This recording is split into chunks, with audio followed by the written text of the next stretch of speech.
ये तो बड़ा शरीफ बंदा है, खुद ही कहते हैं कि ये वीडियो देखने की ज़रूरत नहीं है, मैं खुद मान रहा हूँ।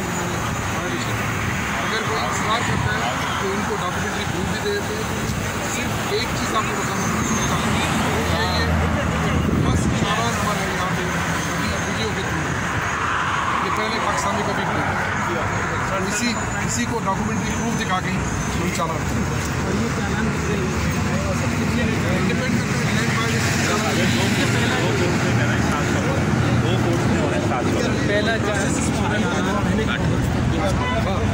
पहले चलान किसी को पनिश नहीं कर रहा, हम इस भाई से गपशप भी कर रहे हैं और अपना मोटरवे का गिफ्ट भी इनको दे रहे हैं।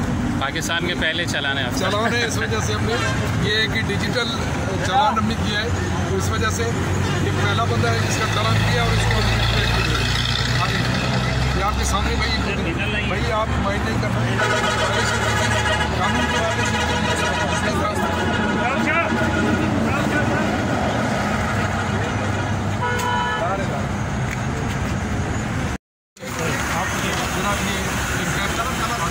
सर इधर देखिएगा।